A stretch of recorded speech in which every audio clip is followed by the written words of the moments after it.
O Corinthians mira o retorno de Gabriel Moscardo para a temporada de 2026. A situação que movimenta os bastidores do clube foi atualizada nesta quarta-feira 24/06. Para recapitular o cenário, em 2024, ainda sob a gestão de Augusto Melo, o Timão negociou o volante com o Paris Saint-Germain, da França, em uma transferência que girou em torno de 20 milhões de euros, cerca de 107 milhões de reais na cotação da época. Desde então, Moscardo passou por empréstimos ao Stade de Reims, também francês, e ao Braga, de Portugal, clube com o qual encerra seu vínculo neste mês de junho. Segundo informações apuradas pelo jornalista Samir Carvalho, o Corinthians nutre o desejo de repatriar o jogador. No entanto, o plano esbarra nos planos do próprio atleta. De acordo com o portal Bola VIP, o staff de Moscardo reforçou que a prioridade do volante de 20 anos é permanecer no futebol europeu. O interesse do Timão, vale ressaltar, seria viabilizar um retorno por empréstimo,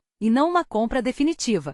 A resistência em retornar ao Brasil não significa falta de identificação, mas sim uma estratégia de carreira. O staff de Moscardo avalia que neste momento voltar ao clube paulista, atualmente comandado por Fernando Diniz, poderia ser um passo atrás em seu desenvolvimento profissional. Essa mesma cautela já havia travado uma investida do Atlético Mineiro na última janela de transferências. Enquanto a situação de Moscardo segue indefinida, o Corinthians se prepara para o mercado que se abre em 20 de julho e vai até 11 de setembro. Sobre o planejamento, o executivo de futebol do clube destacou a estratégia interna. Temos dentro do departamento um time sombra por posição, com 3 ou 4 jogadores mapeados, para que em uma eventual necessidade, já tenhamos opções para possíveis contratações. A tendência diante do cenário financeiro atual é que o clube foque em acordos por empréstimo ou na busca por jogadores livres no mercado. Essa notícia sobre o possível retorno de Gabriel Moscardo ao Corinthians toca em um nervo exposto de todo torcedor brasileiro,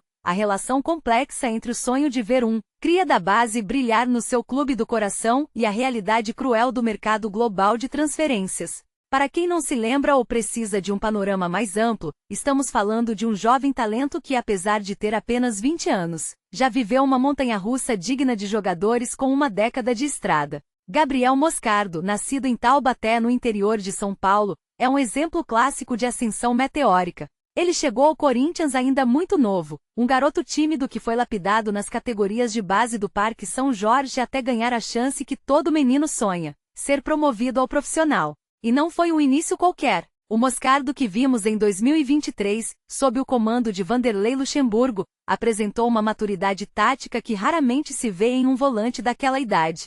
Ele não apenas marcava, ele tinha uma lucidez para sair jogando, uma imposição física e, acima de tudo, uma inteligência espacial que fez com que o torcedor corintiano rapidamente o elegesse como um dos grandes pilares daquela equipe. A trajetória dele até aqui é marcada por uma curiosidade técnica que poucos destacam. A sua transição para o futebol europeu foi atravessada por uma lesão séria no pé, que exigiu cirurgia e gerou uma angústia imensa na torcida e na diretoria corintiana, justamente no momento em que a venda para o Paris Saint-Germain estava sendo sacramentada. Foi um período de incertezas, de exames médicos rigorosos e de uma tensão nos bastidores que quase melou o negócio milionário. Quando a transferência foi confirmada por aqueles 20 milhões de euros, houve uma divisão clara: o alívio financeiro para o Corinthians, que atravessava uma crise estrutural severa, e o luto do torcedor, que via uma promessa real ser arrancada precocemente do elenco. E o que aconteceu depois é o roteiro padrão de muitos jovens brasileiros que chegam ao velho continente: o choque cultural, a adaptação a sistemas táticos muito mais rígidos e a dificuldade de furar a fila em clubes gigantes como o PSG. A passagem pelo Stade de Reims e posteriormente pelo Braga, em Portugal, ilustra essa busca frenética por minutos em campo. O futebol europeu muitas vezes funciona como uma engrenagem fria. Se você não se encaixa imediatamente, é rodado em empréstimos sucessivos. Um processo que pode tanto amadurecer quanto estagnar o jogador. É fascinante e ao mesmo tempo triste observar como o cenário de 2024, quando ele saiu,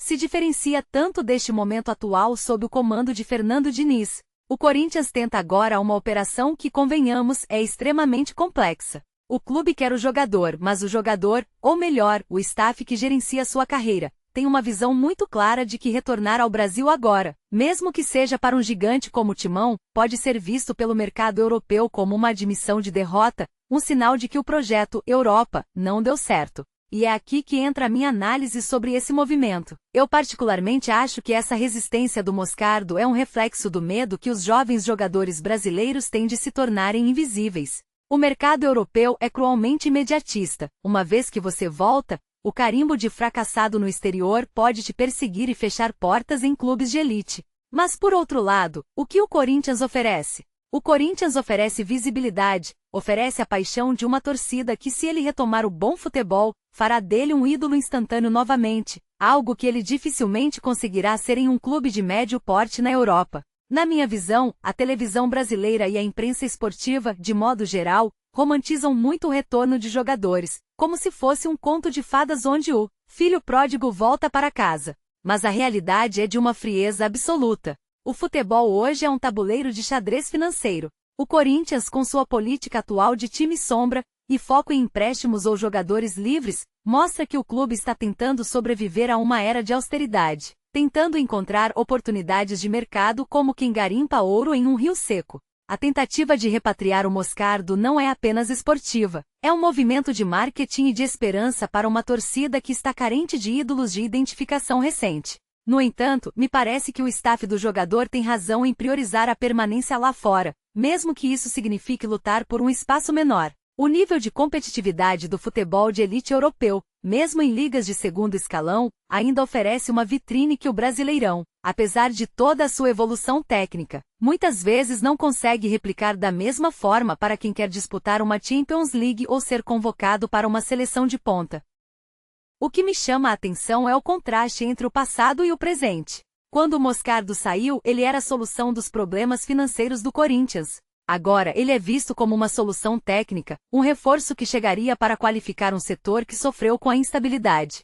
É irônico, não é? Aquele jogador que ajudou a sanar as contas do clube através da sua venda é o mesmo que o clube tenta pegar emprestado anos depois para tentar se reerguer dentro de campo. Isso mostra que o planejamento de um clube de massa como o Corinthians é, frequentemente, um eterno apagar de incêndios. A gestão atual tenta ser cirúrgica, fala em mapeamento e em planejamento de longo prazo, mas a necessidade imediata de resultados faz com que a diretoria sempre olhe para trás, tentando recuperar algo que já não pertence mais ao clube. Eu acredito que se o Moscardo voltar, será uma aposta de altíssimo risco para ambas as partes. Para ele, o risco de se sentir estagnado. Para o Corinthians, o risco de investir em um jogador que, na cabeça, já pode estar com as malas prontas para ir embora na primeira oportunidade.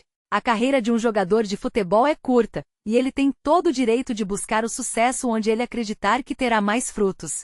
No entanto, não posso deixar de lamentar que o nosso futebol brasileiro tenha se tornado um celeiro de exportação tão precoce, a ponto de jovens de 20 anos já estarem com o futuro tão atrelado a essa lógica do mercado europeu, que mal conseguem criar raízes aqui. O torcedor, no final das contas, é quem mais perde, pois vê esses talentos brilharem por meses, às vezes por semanas, e depois precisa acompanhar o progresso deles através de sites de estatísticas ou lances de melhores momentos em ligas distantes. Se o Moscardo ficar na Europa, ele terá que provar, a cada treino, que aquela venda de mais de 100 milhões de reais foi um investimento acertado. Se ele voltar ao Corinthians, terá o peso de carregar uma camisa pesada em um momento de reconstrução que não permite erros. Em qualquer cenário, a história do Gabriel Moscardo é a história do futebol moderno, um jogo que se joga tanto nos gramados quanto nas salas de reunião, onde a vontade do atleta muitas vezes é apenas um detalhe diante das engrenagens pesadas do mercado. Fica a dúvida se o garoto de Taubaté ainda guarda no peito o desejo de ser, antes de qualquer coisa, um gigante aqui, ou se o sonho europeu já é a sua única realidade possível. O tempo, como sempre, será o melhor juiz para essa trajetória que, convenhamos, ainda tem muitos capítulos em aberto. Bom, pessoal, é isso aí. Nosso canal é pequeno, mas está crescendo. E você que assistiu essa notícia, gostou? Pois é, eu amo fazer notícias e toda hora tem uma notícia nova. E você vai escolher qual aquela que você quer assistir. Mas já que você assistiu essa, dá um like pra mim, se inscreve, me ajude. Imagine se você tivesse um canal pequeno e precisasse de ajuda, alguém pedindo. Você ia querer, né? Pois eu preciso muito, não custa nada, ó. Não gasta nem a sua digital. O tempo que eu tô falando aqui, você já tinha se inscrito e deixado um like. Se quiser comentar, melhor ainda, tá bom? Toda hora tem uma notícia nova e eu fico super feliz quando eu recebo a notificação de que alguém deu like ou se inscreveu. Valeu pela força!